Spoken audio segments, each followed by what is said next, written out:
Rushmore. What a wonderful place in the Black Hills of South Dakota. We love to come here and look at these faces of 4 of our distinguished presidents who have been carved into the side of this granite mountain.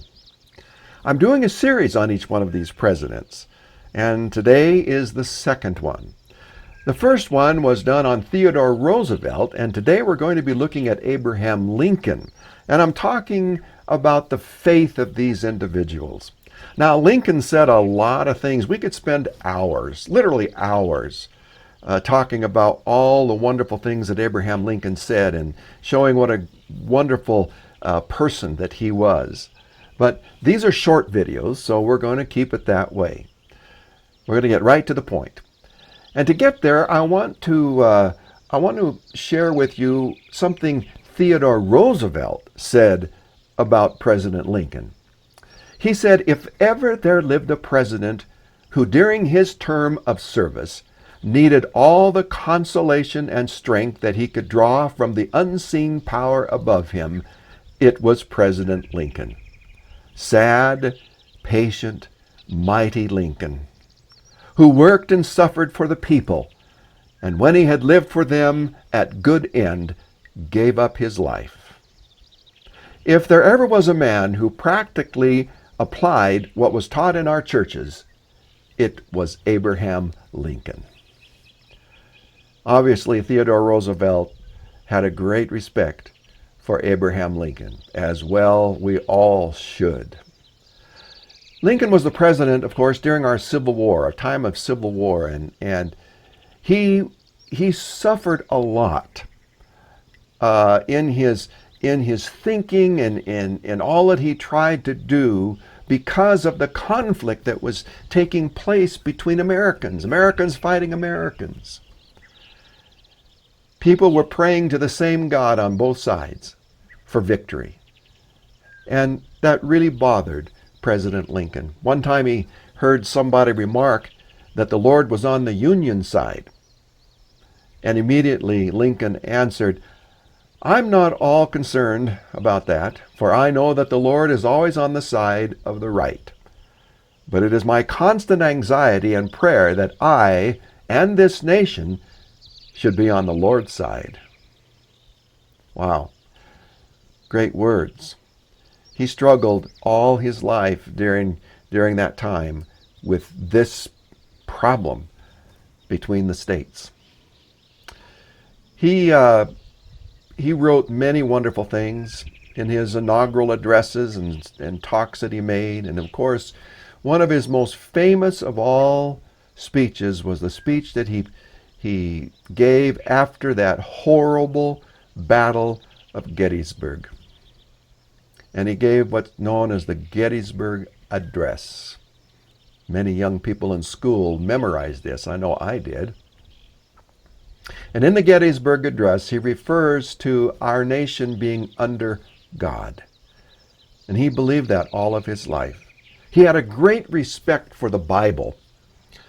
The Washington Chronicle on September 5th, 1864, reported on a meeting of the Committee of Colored People from Baltimore who had invited President Lincoln to come and speak to them. And after he spoke, they presented him with a beautiful Bible.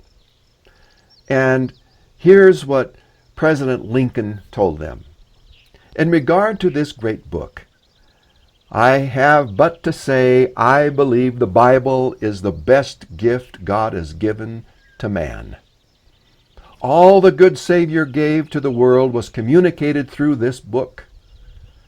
But for this book we could not know right from wrong. All things most desirable for man's welfare, here and hereafter, are to be found portrayed in it.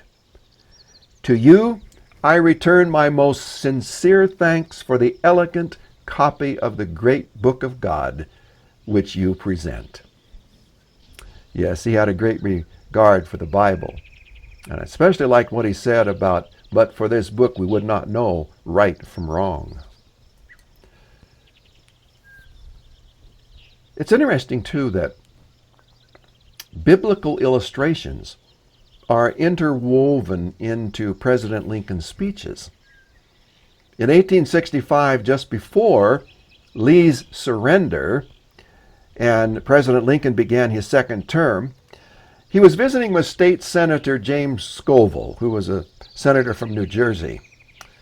And President Lincoln said, "Young man, if God gives me 4 years more to rule this country, I believe it will become what it ought to be, what its divine author intended to be.